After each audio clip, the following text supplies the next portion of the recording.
are breaking the shop.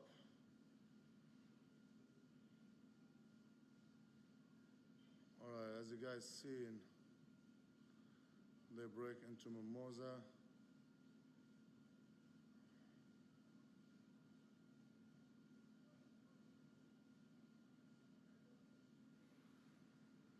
Alright, glass is out. Glass is out.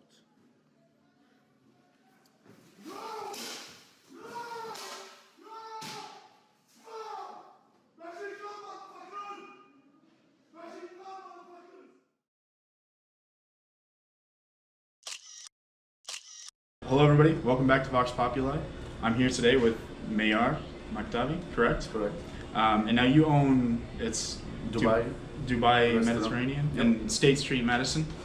Now, I'm sure everybody wants to know about the night that your store got broken into. It's kind of a hot thing. But what I want to ask you about first of all is just, what's your story with coming to America? You're a Syrian immigrant, correct? Correct. Now, how did that all go about? And what's your story there? So, just like any, I used to live in Dubai before I moved to the United States. Things get bad in where I'm from. Our Syrian government tried to just like control us more in terms of the passport and everything. I got a chance that I have the visa to the United States, applied for refugee and asylum, and yeah, I got accepted and Sure. and came here, started to build my life. Sure. And when was that? That was, I arrived to Chicago airport, that was 2013, September 29th. Sure. And of all the places with refugee programs and whatnot, why'd you choose to come here? I think the majority of the people who's like out of the United States, they dream to come to the United States. And I won't lie, I'm one of those people who have like a dream, like, okay, it's the United States. It's like, you know, where you can build your future, you can be something, So yeah, I applied and yeah, I got it. And yeah, I moved here and I built actually, I built my future. Mm-hmm. And, or I can say that I'm in the process of building my future. The American dream. That's everybody dream about, like American or immigrant or people out of the United States. It's a dream, and you gotta work hard to achieve it. It's not what people are thinking. Like we're coming to the United States, we're just gonna take the dollars of the tree. Like no, Right. you have to work hard to get it. Yeah. Yep. Absolutely. And you started your business here when? 2018. So I bought it 2018 March, late March. Mm-hmm. Yeah, of 2018. Sure. And what'd you do before that? Oh, a lot of things. Really? Just Everything. Whatever you had to do to make it. Everything. I was like, whatever I can do. I was almost working. So I know that's a week I will put 20 hours a day, and I never had day off. Never. So I worked for a company as an interpreter. I worked for a Michael course. I worked An as Arabic interpreter? Yeah, I used to work two different language. I speak two different language. I worked as Uber. Lyft. Everything. Anything you could do. Anything I can do just to achieve the American dream. Close to between 19 and 20 hours a day. Absolutely. All right, so my memory card just filled up on us. You want to go over again what happened that night with the store, with when you had to defend your restaurant? I mean, that night people done protesting. Everybody went home, other than a group of like I would say 50 to 100. They were trying to lauder. Those weren't the protester was people just trying to lauder businesses. I was sleeping that night at the restaurant patiently until, and I was live actually live on Facebook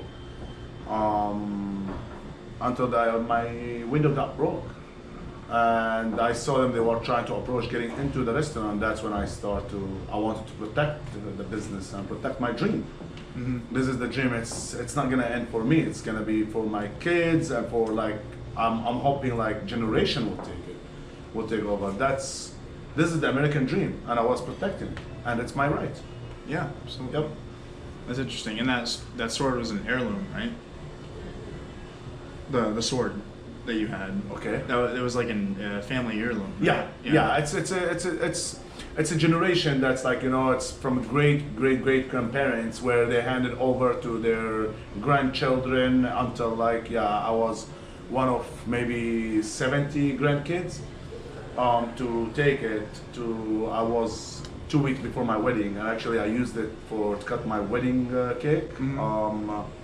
There is meaning behind that sword, which is like, you know, we say it where I'm from in my city. This is it's as a message to the parents, to the girl parents. If you weren't gonna give me your daughter peacefully, I would take it by sword. So like, I love your daughter and she's mine. You're not gonna be able to say no, and if you try to say no, I'm gonna fight you with a sword to get it. That's really interesting. Yeah, that's how old is that sword then? I don't know. You have no idea. What I know, that's it's just a lot of generations. Yeah, what I know, that's I have to put my name on it. That's it. How many names are on it? Oh, it's 9, 10, 11. Wow. I don't know. Like, I know it's it's my grandpa name on it, and I know his grandpa name on it. Wow. So, but then I can give you a look at it. I mean, you can see the names on it. Yeah, but easily back to the Ottoman days then, huh? It is. There is a damage on it right now. When I used it, I damaged it a little bit, but I'm trying to think of a way where I can fix it. But unfortunately, I'm not gonna be able to fix it anywhere here. Just like, I don't want more damage on it. It needs special people to work on it. Like, you know, special people from my country they know. And then it need kind of repair. It wasn't like that's when I got it, but I think what I did using it was the right. Like, you know, this is the sword that I used my. Sort of bringing your whole family heritage full circle in a way, you know. Kind of, yeah. Let's say it that way. It's just like, I don't know how to use any arm, any like you call any it firearms. Any firearm. Oh, I never hold it. I never carry one. I never sailed army. I never had to choose it. Really. I lived my life peacefully. Like, you know, I remember one time before my dad passed away, like 5 years ago. I had to promise him to keep the way that he raised me, and try to raise my kids the way that he raised me. Where when you came to America, my dad, he was here with me. Like, my family also, they were immigrant with me. Like, you know, we came a couple days before each other. My dad, he was like, you know, you didn't serve army. I never taught you how to learn this. I never know how. My dad, he never knew how to use it. He never had to use one, and I kept promise to him, to like, I promise you, I will never hold it. Really? Or I would never carry it, or I would never even thought about it. Really? Yeah. But then when I moved here, and then when we were talking about it, like, they told me that each family have one, and I got a couple of like family friends who were like, Miar, you should have one. No. Why? To protect yourself. Like, from what? Sure. From whom? Well, who I'm gonna protect myself? If I need anything, I could call the police. Well, don't you want someone to, if someone tried to get to your house, or break into your restaurant, or break into your restaurant, like, what? Well, at that time I didn't have the restaurant. Sure. What would you do? Like, you know, breaking into your house, your kids. Hold on. It is, what does the person who's gonna attack me want? Your money, whatever you have. Well, okay, how much I have? I never carry money with me. Like, you know, I don't keep money at home. Like, you know, probably I would have, if I would have a couple $100, let him take it and let him go, and then we call the police. End the story. Why would he shoot me? Or why would he, what? No, I never thought about it. Never. Has your perspective changed now that this has happened? No. No. No.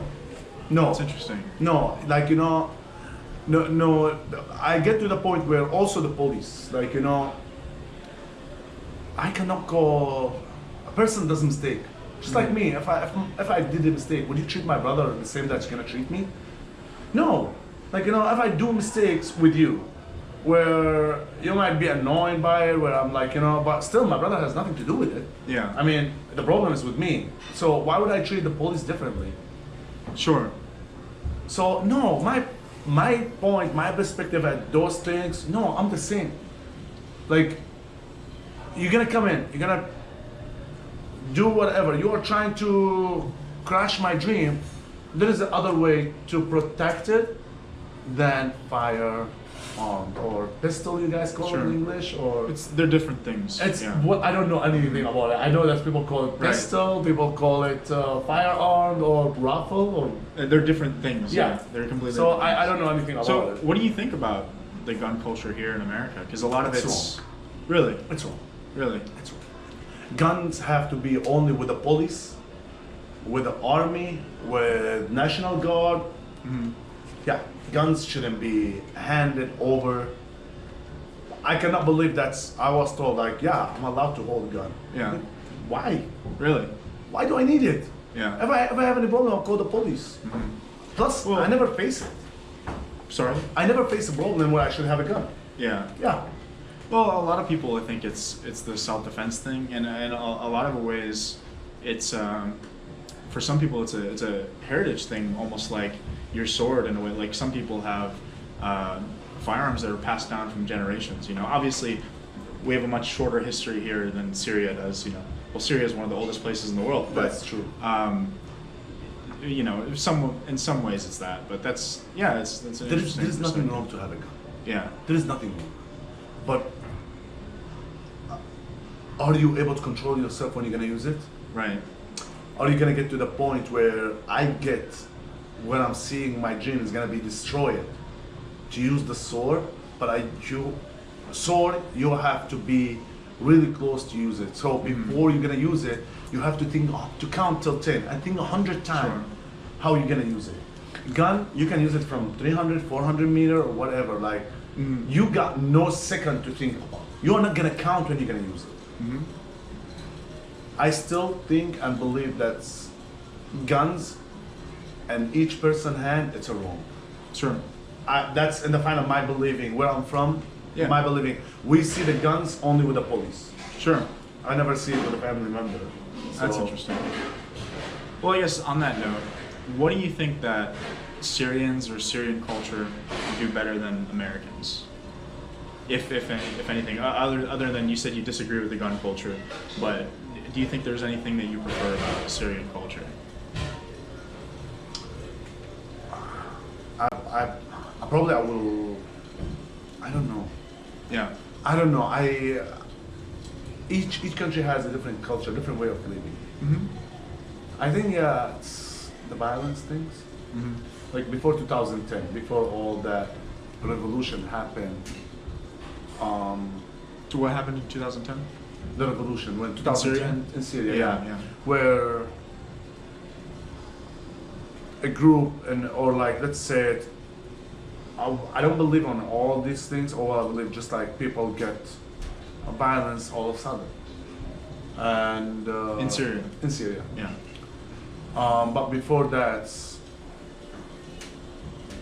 I don't think I have seen something like that.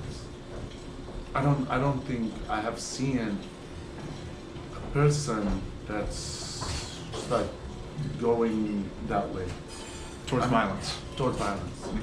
People protest differently. Yeah. I saw a protest in Germany, 2000. I saw protest 2001 in France. I saw protest in China. I didn't see a protest plus glory. Say that again? I didn't see a protest but plus stealing. Right. I didn't see that. Sure. I protest. I did go and protesting. Everybody does. But usually the protester, they know what they are doing. They know who's the people around them. Again, those people weren't the protester. Yeah. No, they What do weren't. you think about? Do you remember the protests that happened in Lebanon like a year ago? I think it had something to do with like WhatsApp taxes or something like that. Are you aware of what happened? I heard about it. Social media always tell you what's going on. Yeah. I know. I think I know what you're talking about. The protest that happened in Lebanon wasn't only for WhatsApp. It was economy Oh, okay. protest. Sure. Like again, I don't know what the social media is delivering to in here. Yeah. So I'm Syrian. I don't know a lot of things, but I have a Lebanese friend because like we work again Yeah. in Dubai.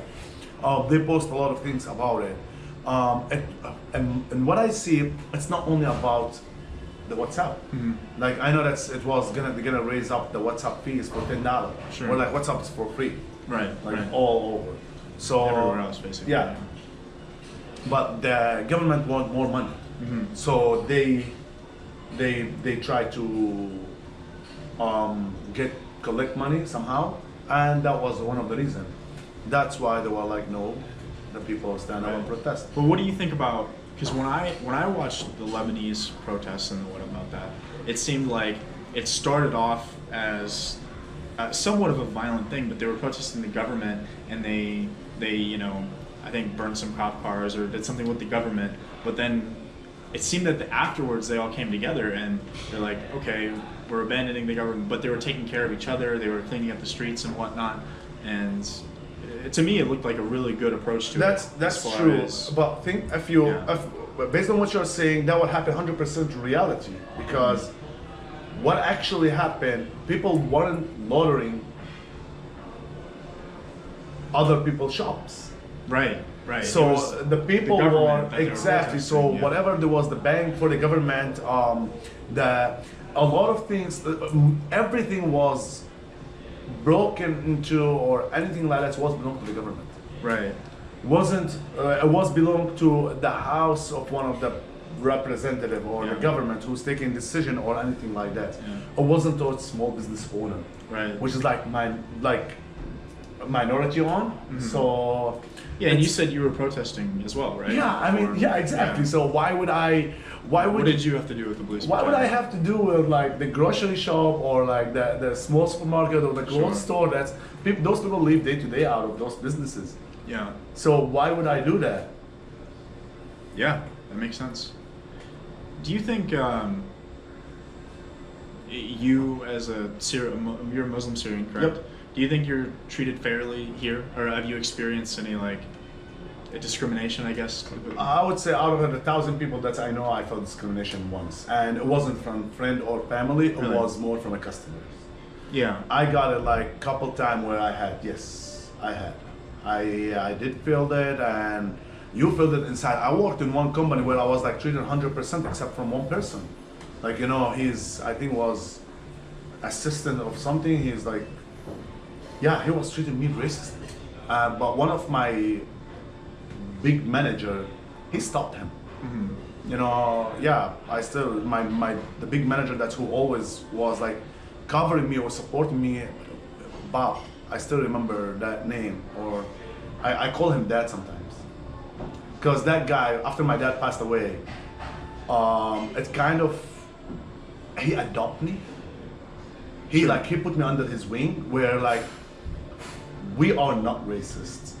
If that person who's under him treating you racist, I got you. Sure. Do you think that here in America, do you think the racism is rooted towards Arabs or towards Islam? So based on what I see, it doesn't matter what's your religion as an Arab. Like, you Christian, you're Armenian Arab, you're Christian Arab, you're Muslim Arab. Yeah. And it's in each religion there's 4 or 5 different wings, we call it. Like, you might be Muslim Sunni or Shia, you might be Christian Orthodox or Roman Catholic, or some people, as long as they heard Arab, it's terrorist. Yeah. We're not. We're not. Like, it's just if you are telling me an American is KKK. But I cannot treat each person like that. Yeah. It's not. No, we are not. And unfortunately, social media is always taking, or TV channels, they are always taking the spots that they want the rest of the people to focus at. But we are not. Like, as I mentioned before, I'm a Muslim, and I'm married to a Christian. Yeah. And I don't know what my kids want to be. I don't know. I really don't. I told my wife, like, it's enough. I choose their name. We choose their name. It's enough. Let them choose whatever they want. That's how we should live. Like, my employees, they are Christian. There is I don't have any Muslim employees. I have Jewish, like, you know, I know always people talk about Israel and Palestine. To me, you could tell me I'm Israeli. Like, okay, how can I help you? Like, you know, yeah, I'm Muslim. Yeah. Like, what's wrong with that? Yeah. Like, you know, some of my employees still make fun of between me and my other employee. Yeah. Like, you know, aren't you guys gonna throw each other with the rocks? Like, Right. you know, that's how, like, Just joking. Yeah. just joking. Right. Like, you know, no. Yeah. Like, this is not the full version of what's going on. Like, Jewish, if you're Jewish or you're from Israel or from Palestine, it doesn't mean that if I'm a Syrian, you're gonna hate me. This is United States. This is the United States where everybody should love each other. Yeah. You cannot tell me, people shouldn't ask each other about, are you Arab, between you're Muslim? How do you know? Like, Yeah. not all Arab are Muslim. Yeah. Like, there is Christian, there is Armen, there is, like, you know, all of there is Jewish in Syria. There is Jewish in Syria. People Yeah. doesn't think so. No, there is. We know the area that I live close to, we call it the Jewish area because the majority of people that used to live in there, they were Jewish. So yeah, to me, no. That's interesting. What misconceptions do you think that Americans have about Islam or Muslims? That they are. So I heard it actually a lot, where like people think that's the whole Arab country, where the Islam, like when they say the Islam, the Muslim people, or some of them think that we are still riding the camel. Like we still don't have cars. Some people think that we don't have computers. Really? And I was like shocked, like, you know, come Yeah. on. We had the first train in Syria, or like the metro, worldwide. Well, and before the conflict, Syria was a pretty rich country. Yeah, Yeah. Syria was debt free. Yeah. Syria was, I think, one of the 5 or 10 countries that they were debt free. We were debt free. We were living really good life. Yeah. Like, you know, based, of course, the currency is different between here and there, but Syria was like, just, you know, it's an amazing place to live, and I hope it will go back to the normal. Like, Yeah. What do you think the problems are with Syria right now? Is it Assad, or I guess what do you think is the path to redemption for Syria? I don't know. Let's say it that way. Sure. I don't believe in the whole things that's going on. How it happened, I don't believe on. Why it happen, I don't believe. I don't know who's right and who's wrong. Unfortunately, I'm living in the United States, and sorry, not unfortunately. Unfortunately, I don't listen anymore to what's going on. I live right now in the United States. I'm proud to be Syrian American, since I'm American right now. And I don't think there's something behind this story, because those are not the Syrian people. Who is the Syrian people? ISIS or Assad, or who are we talking about? ISIS, they are not Syrian at all. Yeah. They are not. ISIS, they came from all over the war, Right. and just like, you know, to fight under the Islam, that's not the Islam. Right. Like, this is not the Islam, that's the Prophet Muhammad told us. Right. So I don't know. You don't know. I don't know. Fair enough. I don't know, because for a reason, like, in Dubai, I got treated differently, because people from against Assad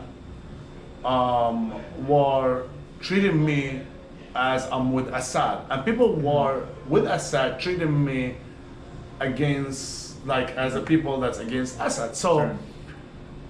I'm like, And you didn't have a side. I don't have a side. Yeah. I want to live peacefully. My brother, my nephew, my brother's son, he was killed. He's 3 years old. He was killed in Syria, and we don't know who shot him. Personally, I don't know. Is it people say that's the army. People say it's the regime. I don't care. Depends on who's who that person is, right? Like They didn't see it's a sniper. yeah. So, like, he's a child, 3 years old. You shoot him out of, he was playing in the balcony, 4th floor, and their apartment. Doesn't matter who you are, that's wrong. Exactly, it's wrong. Like, you know, you are with a regime, you are with ISIS, you are, what did you do? How did you live your life after that? You killed a 3 years or 2 years old, a child. It's wrong. Yeah. I don't support neither one of them. I support the peaceful. I say it 1,000 times. People always ask me, no. I know both. Everybody did a mistake. Yeah. All right. Here's kind of a hot topic question for you. Sure. What do you think about the United States' military involvement in the Middle East? Or even with the Syrian conflict, specifically. And if you are gonna tell me that, if you're gonna ask me, why would we brought the United States? Why don't we bring Russia? You tell me. I don't know. Why don't we bring Iran? Why don't we bring all of those countries who are involved on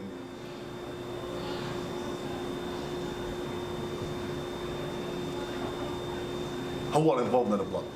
Say that again. And the blood, on letting the blood, like, why don't we? They're all involved, you said?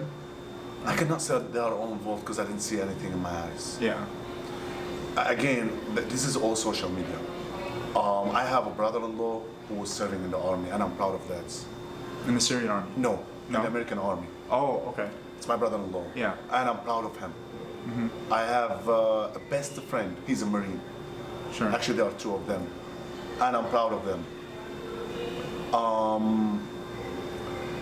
To me, as in Syrian American, I have feeling for both sides. When my brother was deployed, the first thing I told